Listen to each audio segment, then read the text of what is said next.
I'm with Maci Daye. Hi, Maci. Hi, Serge. So your work centers around sexuality and mindfulness? That's true. Yeah. So what's this about? Okay. A lot of couples are really shocked when they hit that phase in their relationship where sex becomes lackluster, and they often think there's something wrong with me. And what we have found is that all couples reach a point where sexual intensity wanes for a couple of reasons. One is familiarity, and the sense that we know each other so well that we can predict every move. So first of all, we normalize that every couple is going to run into this. But what mindfulness does when we bring it into the sexual arena and use it as a practice is it helps to cultivate the qualities that keep sex fresh and mysterious. Mm-hmm. Some of the qualities that get lost over time but are there in the early stage of a relationship. Yeah. So that in a way it starts as the relationship matures and people notice there's less intensity, and that's another avenue to recapture that freshness. Exactly.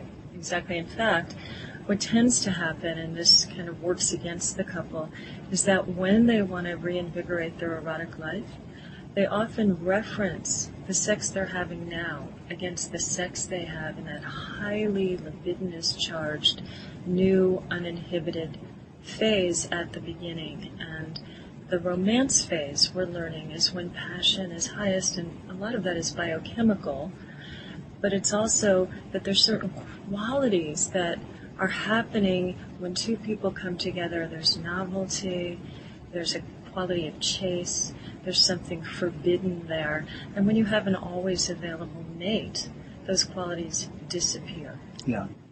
So what you're doing is normalizing the fact that, you can't go back there again. But not going back there doesn't mean settling for less satisfaction. Exactly, that is so well said. We're not trying to replicate an experience we had in the beginning because, we're sitting here together, and if we did this week after week, we wouldn't be paying attention as closely as we are right now, because we're coming into contact. And it's true that after we've known someone for a while, it's not the same as the first time. But it doesn't mean that sex then can't continue to be surprising, moving into something that has an alive quality, where there's mystery and surprise. I mean, in the beginning, every time a couple enters into a sexual experience, it takes them to an unknown destination. But after a while, we get into these routines where we know what turns each other on, and we kind of come to expect sex to be somewhat predictable and formulaic, and that's when it's flat. Mindfulness, when we bring that into the sexual arena, allows us to enter the encounter fresh every time. So it's permanently novel. It's almost like a first every time. Right. So in a way, not putting mindfulness, in a sense of some people might put mindfulness about something mystical or something that, feels strange to apply to sex, but you're talking about beginner's mind, that sense of rediscovering and being fresh every time. Yeah, and I'm really glad you're using the word not mystical, because sometimes we think of our approach, Passion and Presence is the name of this sexual enrichment process that I've developed for couples. It's a consciousness-based model, and sometimes people think they may have a background in Tantra or some other esoteric training that we're talking about transmuting consciousness or manufacturing a particular state. And the way we're working with consciousness and mindfulness in particular is meeting what is here now and bringing our full attention and process to the experience that's unfolding moment to moment. And that can be highly lusty and charged, it can be tender, it could be something that's a little more transcendent for a couple. We don't prescribe what kind of sex we're trying to achieve. It's the state we're in when we enter into the experience that we're working with. Right. So it's not going to be an escape from reality, and actually that a way to embrace reality, and from there get a nice starting point.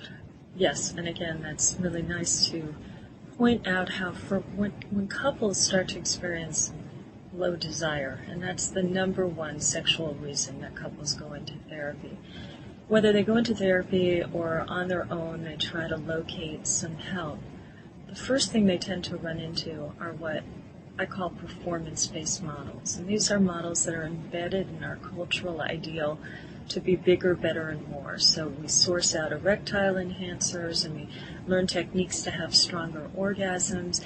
Reality may mean there's very little juice that we have access to in this moment, but if we attune to the erotic thread, it's almost like a heartbeat that's within us in each moment, and follow it and yield to it, starting with right now, not someplace we think we should be.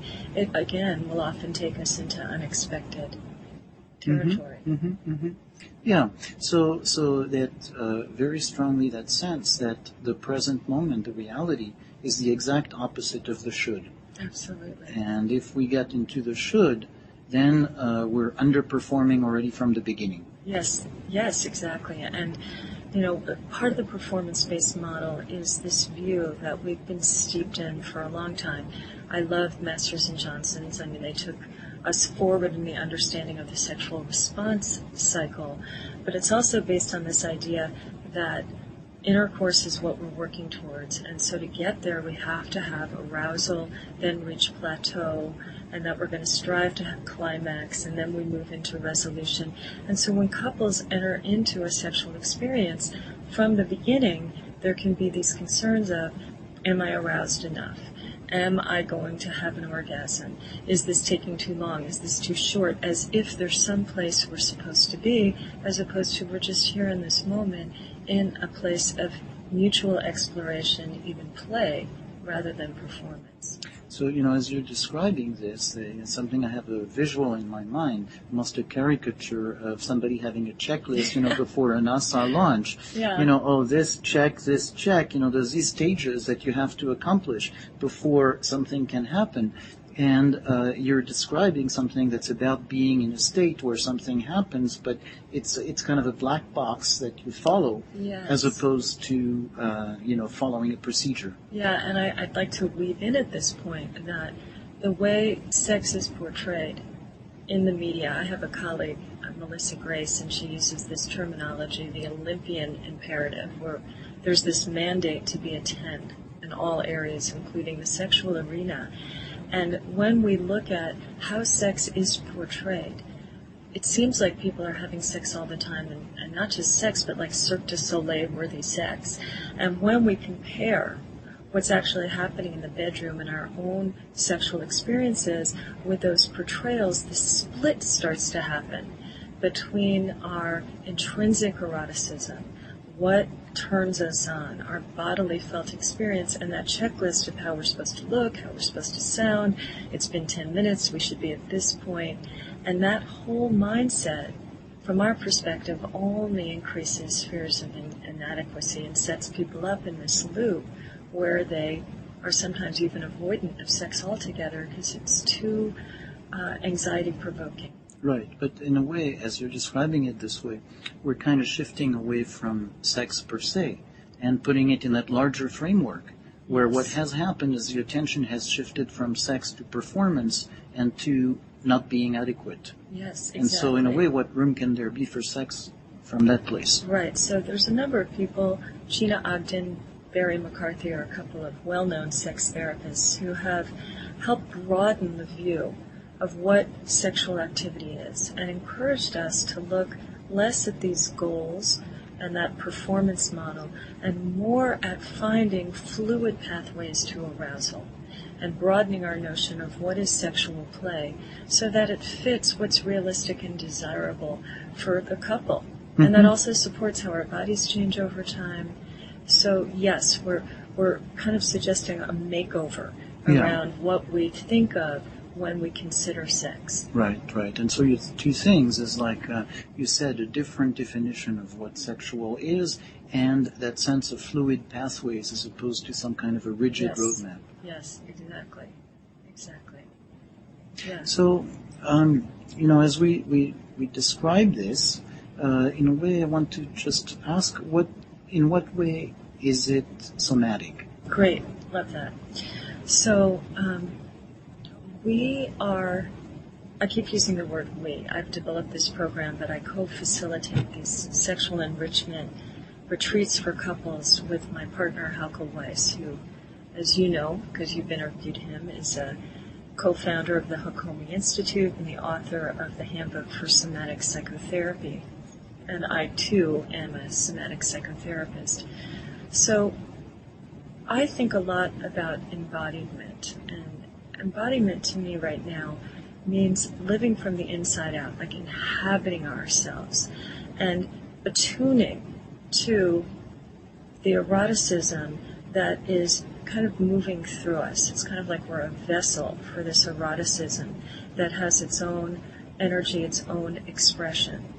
And if we are operating in our minds with this picture of what sexuality looks like, we're not attuned to this eroticism, which Joy Davidson describes as a sense, much like hearing or seeing or tasting, that can take us into this place as opposed to, again, we're directing. So the somatic part is we help people become more fully embodied, to listen inside first, to locate and then follow that erotic thread that first exists within them, and then to attune to their partner and be in this kind of somatic call and response where they're kind of riding the wave together, again, of what's unfolding moment to moment, but very much checking inside. Yeah. Very much being connected to what's in here and what's my natural impulse. So in a way, even if I take just last sentence, connected what's inside, there's something very rich. There's a lot of things in it. Because in a way, to be connected to what's inside, there has to be a sense of trust that there is something inside. Yes. And then you're describing also a method, a way, an approach, an attitude about how to connect with something inside. Yeah. But so, there's both. Is that trust that there's something inside, and then how to connect to it. Yeah.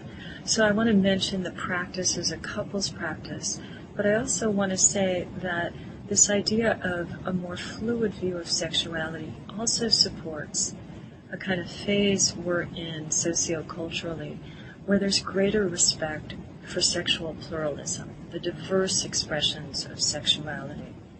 And the more we can attune to our intrinsic eroticism, the more we can find authentic paths to its expression, as opposed to trying to match, again, some view of what sex is supposed to look like. And for many people who've been cut off, who haven't been self-connected in that way, it takes some time, and this is where mindfulness goes hand in hand with embodiment, because mindfulness makes us more sensitive to subtle shifts that are happening physically. It makes our senses more acute. It helps us recognize choice points for erotic expression as opposed to going down the well-etched tracks of our automaticity. Mm-hmm. And when we're on automatic, which happens when we have enough muscular memory and we've started to move into these patterned repertoires that we don't have to be fully attentive to, when we're on automatic, we're not really embodied. So there's two things in there. One part is that we have preconceived ideas or ideas enforced by society of what sex is, and so when these ideas are very strong, it's going to be difficult for us to be able to recognize what is inside. And trust. And use trust. Your word. Yeah. And the other part is that regardless of that, in addition to it, we develop automatic habits, and that also is an impediment. So in a way, there's a double whammy. Absolutely, there's a total double whammy. When couples come together, the first thing that glues them together is their curiosity for one another. That makes us very attentive. I really want to know you deeply. I'm very curious. At a certain point, couples feel like they know everything that's to be known about their partner. And at that juncture, they often stop being curious. And the other thing that happens, and this again is natural, like we see this in all couples, is when we go from the early stage of a relationship where the hormones that produce lust and desire are elevated and they return to baseline levels, the hormones associated with bonding and love and attachment become more dominant. And those kind of invite people to be more affectionate as opposed to more erotic. What's interesting at that time, I'm going to use a term Tammy Nelson came up with, and she's a sex therapist, wrote a wonderful book, Getting the Love You Want. They start to engage in maintenance sex.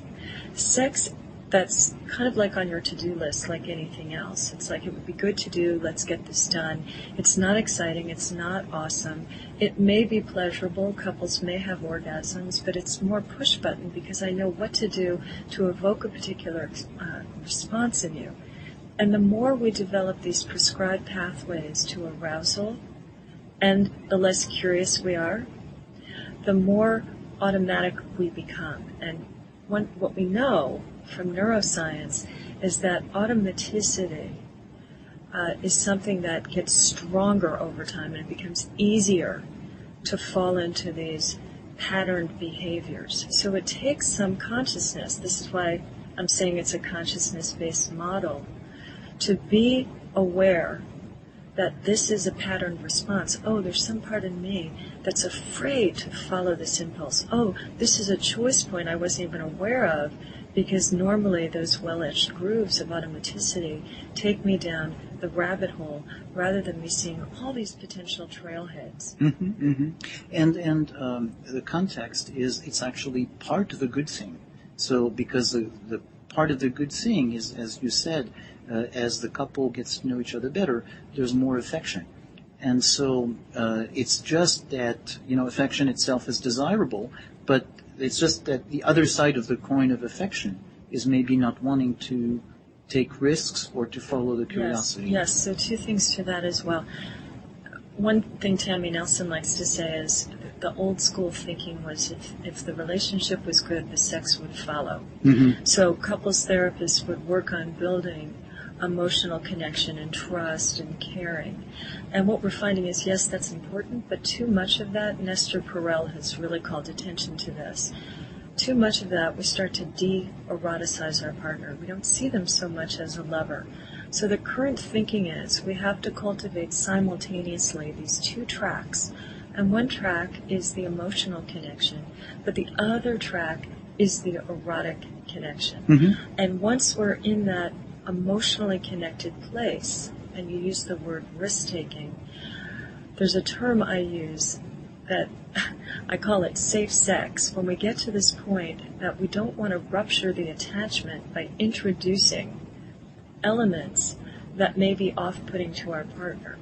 So part of what gets us into these routines is we limit from this pure potential, entering into an encounter fresh. We start to exile out some of the edgier aspects of our eroticism in service of the security we think we have to trade out.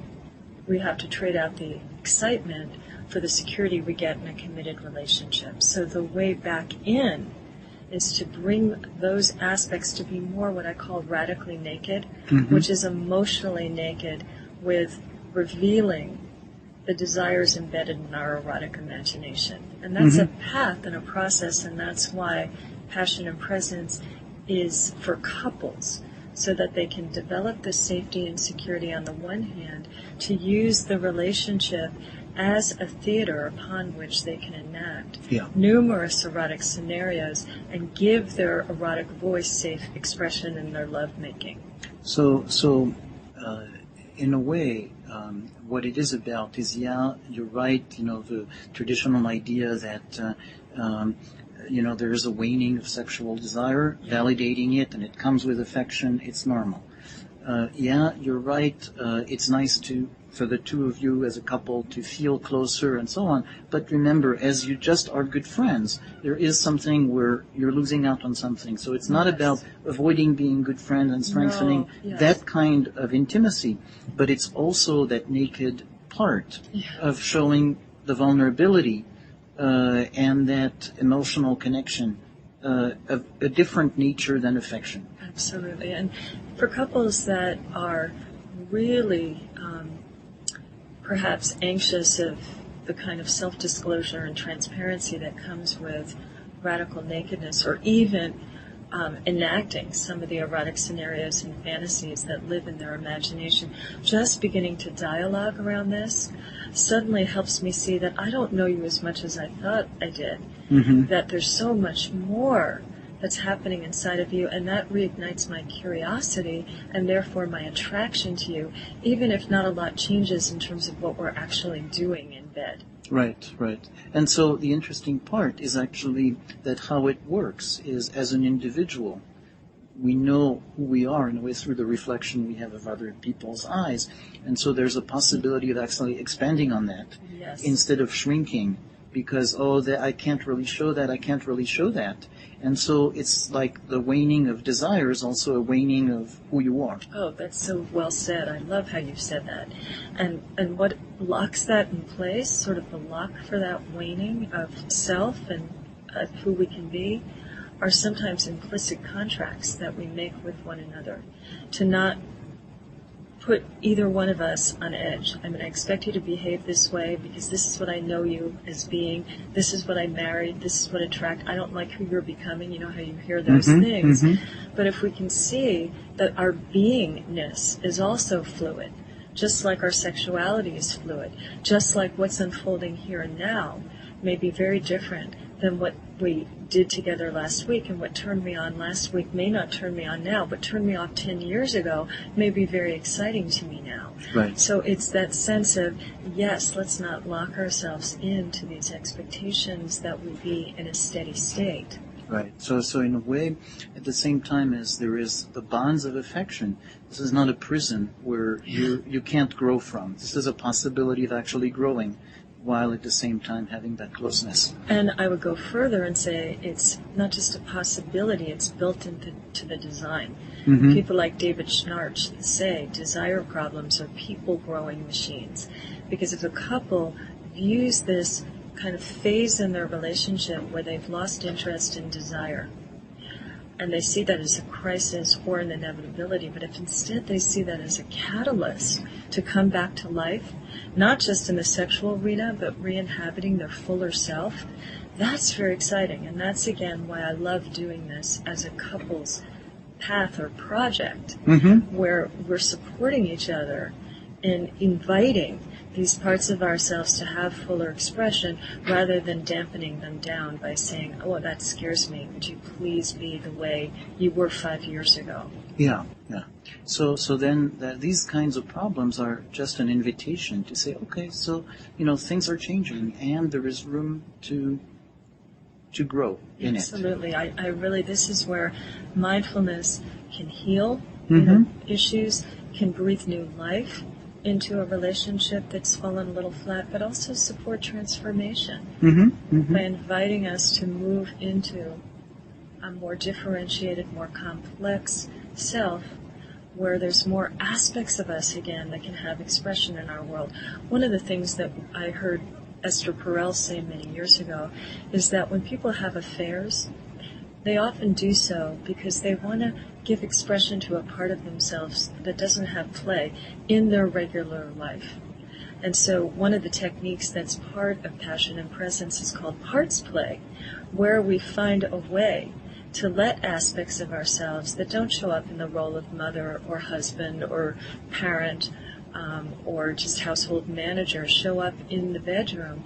And again, that makes things more edgy and unpredictable, and it can be scary initially if these are parts of the self that haven't been supported and nurtured recently in the relationship, but ultimately it's what most people seek. Right. So as you're saying that, I have a visual sense of a person being a gathering of parts, and that what happens is as the relationship intensifies, and there's lots of good things to it, in a way, some of the parts that are put forward take so much room that they make very little room and other parts shrink. And so there is an inability to express these parts in the relationship. And either there's a sense of atrophy or dying, or a sense of you have to go elsewhere to look for it. Exactly. So again, the idea of this being a couple's process is that we make a contract that we are inviting impulses and a kind of authentic way of being, sexually, but just in our full expression of our aliveness together. And that's a scary practice. So because of that, some of the skills that we teach involve sharing with each other, using mindfulness again. Every practice is mindfulness-based, to increase safety and reduce reactivity. Mm-hmm. Because if you come in and you suddenly tell me, oh my God, this is a fantasy I've had forever, or from now on, I'm going to just be really spontaneous, and I've known you as someone who's fairly cautious and deliberate, that's going to scare me, and I'm going to have a reaction to that. And I'm not going to be very curious about what this desire is, what's wanting to be integrated or reintegrated into our relationship. But if we've created a context where we are invited to track our internal reactions and report more from the observer than just blurting from this part that may be scared, then we're creating that context where there's enough safety and curiosity and ultimately compassion, and what Tammy Nelson calls erotic empathy, where we can create enough safety so that each other feels invited to share our deeper selves with our partner. Yeah. So it's not just a free-for-all, I'm coming in, and guess what? This is who I am today. It's really a very deep sharing and a deep disclosure of impulses and desires, and agreeing to find ways to integrate those parts of ourselves into our relationship. And the key word is safety.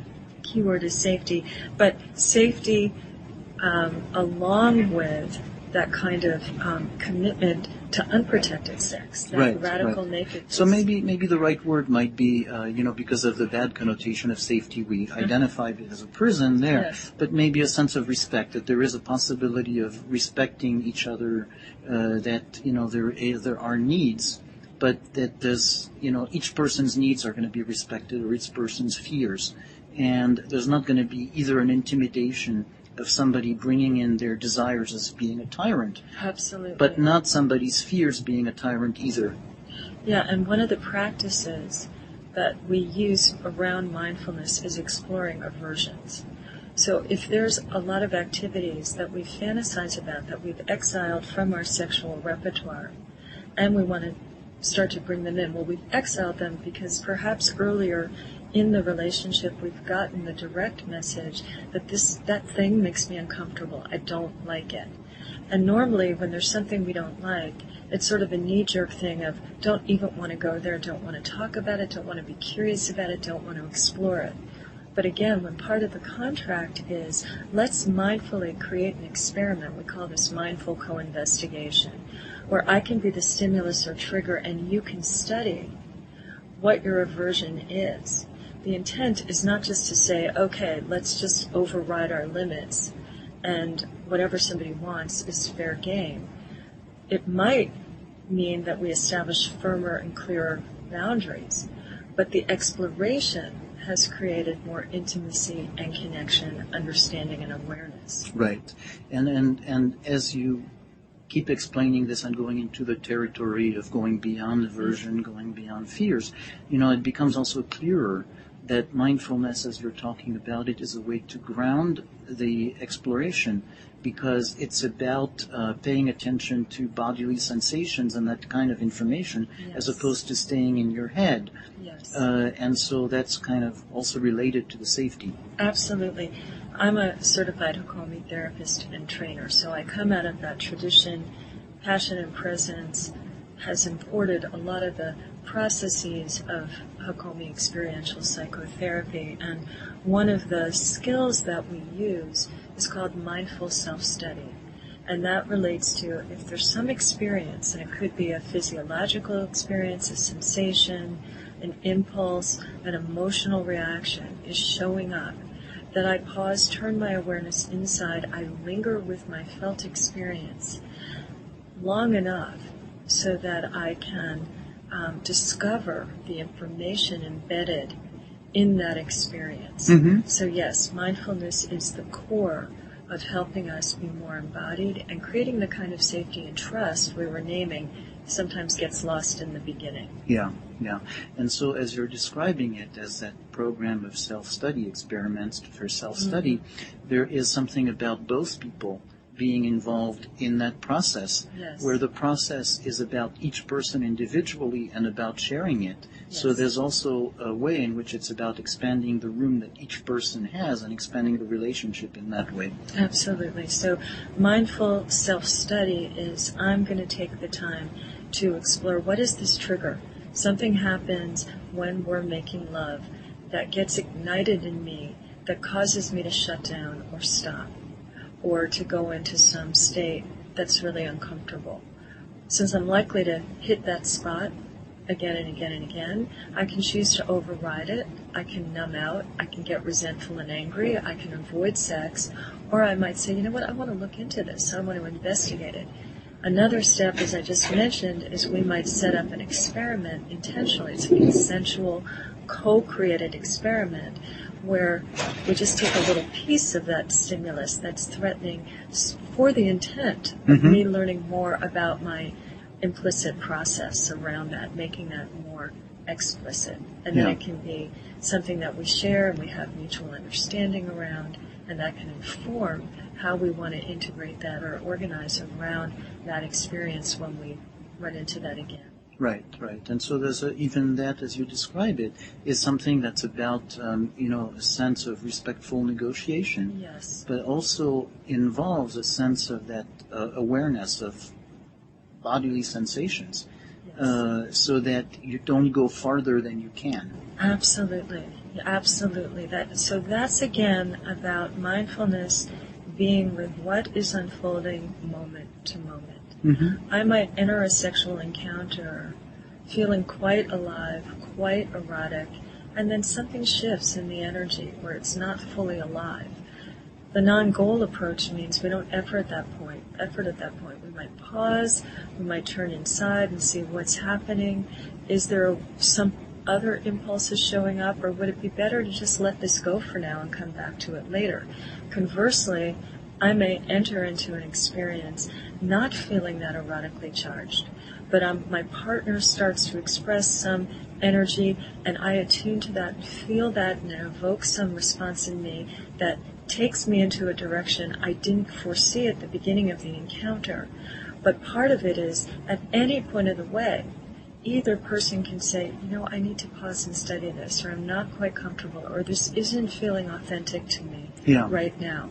And that's the beauty of being an engaged, cooperative, erotic team, that we're agreeing to be in this journey together and using sex as the portal for that increased self-awareness and embodiment. And as you're describing it very nicely in detail, the moment-by-moment description is a very nice sense of how it is that two people who know each other a lot, who have connection and affection, are, in a mindful quest, can also actually experience a sense of novelty moment by moment. Yes. Because things unfold and you're going to pay attention to what's happening right now instead of going into the automatic route. That's exactly right, Serge. You've said the whole point of the model is to work with the inevitability of a loss of desire, to use mindfulness as an antidote to sexual familiarity and automaticity, and to shift from performance to exploration by being increasingly more sensitive to what is here now, that kind of deep listening, that attunement to our own eroticism. And what that means is, and as I said earlier, and that intrinsic eroticism is ever-changing and mysterious. So if we're attuning to something that by its nature is variable and it's unknowable, every second it's going to take a new shape and form, and our response to that and our responsiveness to that is going to make every moment a fresh encounter. That's the aspiration. Yeah.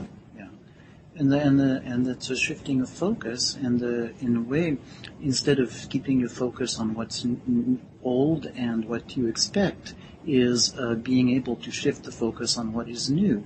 Yes. And what is new is the unfolding moment by moment. Yes, exactly. Yeah. That's exactly right. Yeah. Great. Thanks, Maci. This recording is part of the Somatic Mindfulness and Relational Psychotherapy podcast. See the website relationalimplicit.com. intrinsic eroticism is ever-changing and mysterious. So if we're attuning to something that by its nature is variable and it's unknowable, every second it's going to take a new shape and form, and our response to that and our responsiveness to that is going to make every moment a fresh encounter. That's the aspiration. Yeah, yeah. And it's a shifting of focus, and in a way, instead of keeping your focus on what's old and what you expect, is being able to shift the focus on what is new. Yes. And what is new is the unfolding moment by moment. Yes, exactly. Yeah. That's exactly right. Yeah. Great. Thanks, Maci. This recording is part of the Somatic Mindfulness and Relational Psychotherapy podcast. See the website relationalimplicit.com.